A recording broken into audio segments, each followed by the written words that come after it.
नमस्कार, मैं हूँ सी निशा शर्मा और एक बार फिर से हाजिर हूँ अकाउंट्स की एक रोचक सी क्लास के साथ। तो आज हम अपनी क्लास में डिस्कस करने वाले हैं बैंकिंग रिलेटेड ट्रांजैक्शंस, क्योंकि इन ट्रांजैक्शंस में कभी कभी हमें थोड़ी सी कंफ्यूजन का सामना करना पड़ता है, क्योंकि इसमें बैंक भी इन्वॉल्व होता है और कैश भी इन्वॉल्व होता है। तो चलिए without further ado we will start with today's class. आज की हमारी क्लास है, जैसा कि मैंने आपको बताया, बैंकिंग रिलेटेड ट्रांजैक्शंस की जर्नल एंट्री। ठीक है, तो बैंकिंग रिलेटेड ट्रांजैक्शंस कौन कौन सी होती हैं? सबसे पहली first transaction is cash deposited into bank. आपने बैंक में कैश डिपॉजिट करवाया है।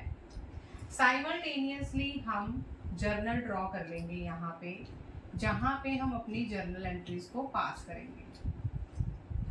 Particulars we all know, format of journal, ledger folio, debit, credit. ठीक हो गया? ये होगा हमारा जर्नल का फॉर्मेट, जिसमें हम साइमल्टेनियसली सारी की सारी एंट्रीज पास करेंगे। First entry, cash deposited into bank. आपने कैश बैंक में डिपॉजिट करवाया है, तो इसका इफेक्ट क्या होगा? Cash is going out of the business, ठीक है, और बैंक इज द रिसीवर। तो हम क्या एंट्री पास करेंगे? Bank is the receiver, debit the receiver, bank account debited. To, credit what goes out. What is going out of the business? Bank account debited to cash account, क्योंकि हमारे business से cash जा रहा है, cash का outflow हो रहा है और bank is the receiver here, so हम bank account debited to cash entry pass करेंगे विद द रिस्पेक्टिव अमाउंट। ठीक है। Second entry is about cash withdrawn from bank.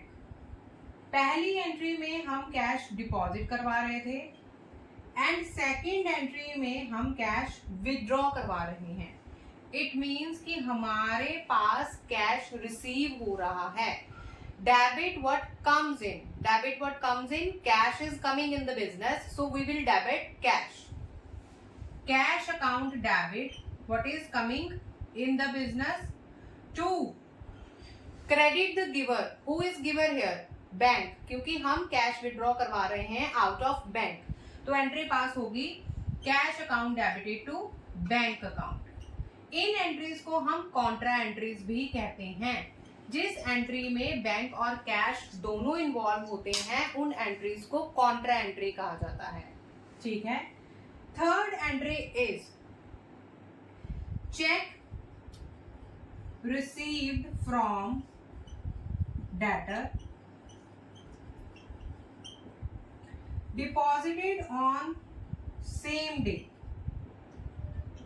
आपको चेक रिसीव हुआ है डेटर से, आपने बैंक में सेम डे डिपॉजिट करवा दिया है, तो इसकी एंट्री आप क्या पास करेंगे? चेक रिसीव हुआ है, तो cheque what is coming in the business, debit what comes in. हम किसको डेबिट करेंगे? आपने सेम डे बैंक में डिपॉजिट करवाया है, bank is the receiver, bank account debited to, to किसको करेंगे? डेटर को, क्योंकि who is the giver here?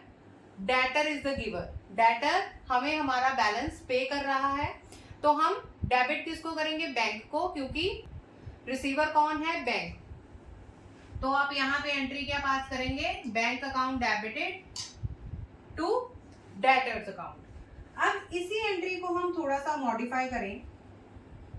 Check received from debtor but deposited on next day। अगर आपको कोई चेक रिसीव हुआ है अपने डेटर से, लेकिन आपने सेम डेट को उसको बैंक में डिपॉजिट ना करवाकर नेक्स्ट डे को डिपॉजिट करवाया है, तो आप इसकी एंट्री क्या पास करेंगे? अब हम बैंक को डेबिट नहीं करेंगे, क्योंकि हमने अपना चेक बैंक में नहीं लगवाया। अब हम डेबिट करेंगे cheque in hand. Cheque in hand account debited to debtor account. Debtor is the giver, debtor का बैलेंस उतने से रिड्यूस हो जाएगा जैसा कि हम अपनी प्रीवियस क्लासेस में पढ़ चुके हैं।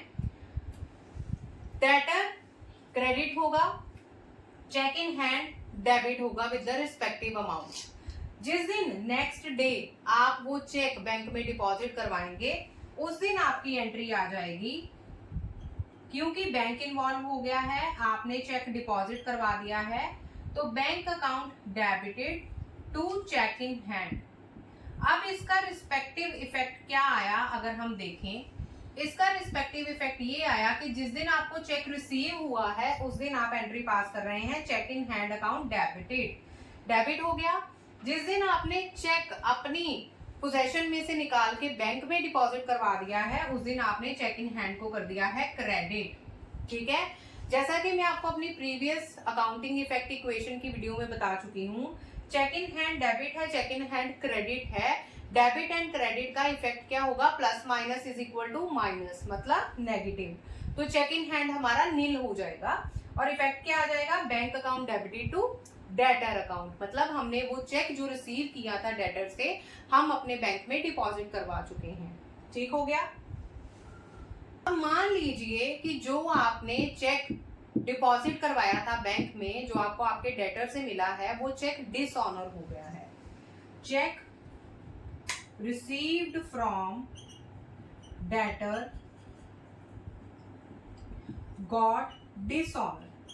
डिसऑनर का मतलब होता है कि आपका वो चेक ऑनर नहीं हुआ, मतलब आपको अमाउंट रिसीव नहीं हुआ। आपने चेक लगवाया था बैंक में, लेकिन किसी कारणवश मे बी डेटर के अकाउंट में इनसफिशिएंट फंड है, तो आपका वो चेक मैच्योर नहीं हो पाया, आपकी पेमेंट आपके पास नहीं पहुंची।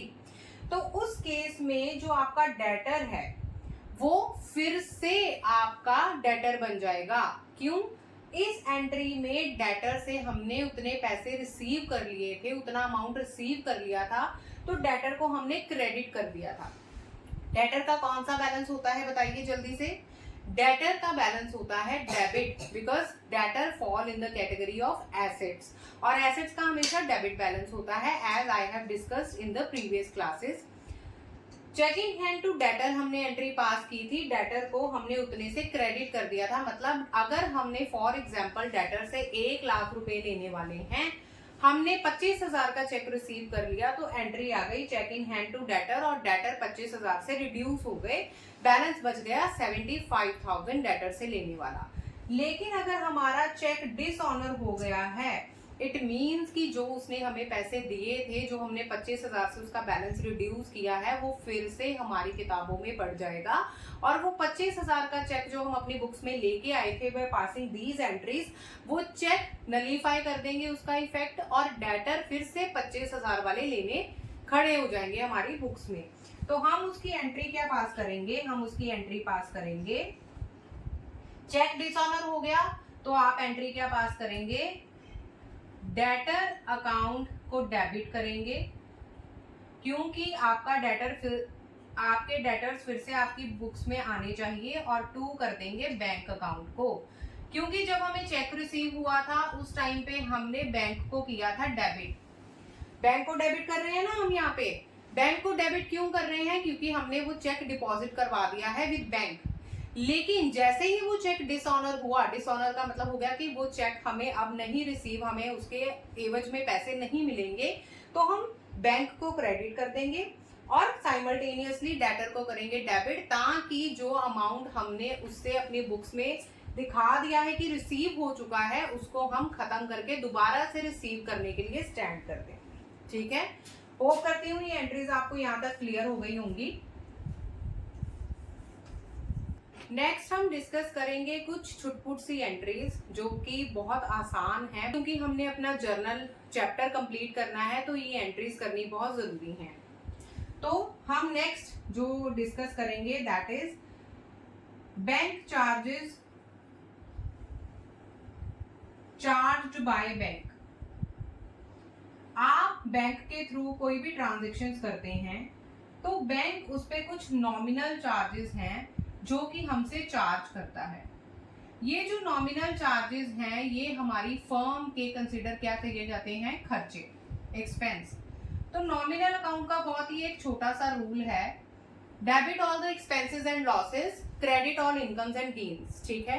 तो bank charges as are expenses for the firm, तो आप क्या करेंगे, बैंक चार्जेस को करेंगे डेबिट, और क्रेडिट किसको करेंगे बताइए, क्रेडिट करेंगे बैंक को, क्योंकि बैंक चार्जेस से आपका बैंक का बैलेंस होगा रिड्यूस। तो ये एक सिंपल सी एंट्री है, bank charges account debited to bank account, bank charges expenses हैं, debit all the expenses to bank account, क्योंकि बैंक में से आपका बैलेंस रिड्यूस हो रहा है।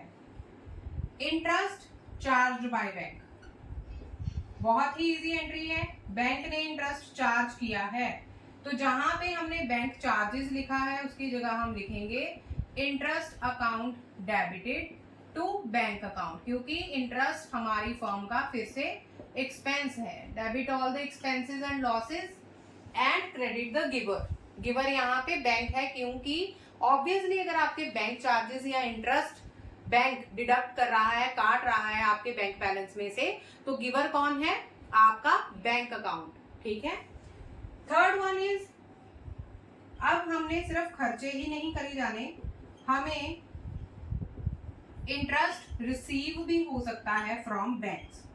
जब भी आप बैंक के सेविंग अकाउंट्स में कुछ बैलेंस मेंटेन करते हैं, तो अकॉर्डिंग टू बैंक पॉलिसीज आपको उन सेविंग अकाउंट्स के बैलेंसेस पे कुछ इंटरेस्ट रिसीव होता है। इंटरेस्ट रिसीव्ड है, इट मींस कि इंटरेस्ट रिसीव्ड आपकी इनकम है, इंटरेस्ट रिसीव्ड आपकी इनकम है, तो आप बैंक को करेंगे डेबिट और टू इंटरेस्ट को कर देंगे credit. Credit all the incomes and gains, income is interest, so interest would be credited in this entry. Again interest हमें कैश में नहीं मिलेगा, बैंक हमारे घर पे कैश नहीं देने आएगा इंटरेस्ट का, जो इंटरेस्ट है ऑटोमेटिकली हमारे बैंक अकाउंट में क्रेडिट हो जाता है। तो इसीलिए हम यहाँ पर बैंक को डेबिट कर रहे हैं, because bank is the receiver here. जो हमारा अकाउंट है, बैंक अकाउंट है, वो रिसीवर है इस केस में, तो bank account debited to interest account, ठीक हो गया। नेक्स्ट एंट्री जो हम करेंगे वो क्या है, ट्रांसफर बैलेंस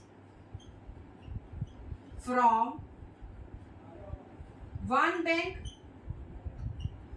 से SBI टू अदर बैंक।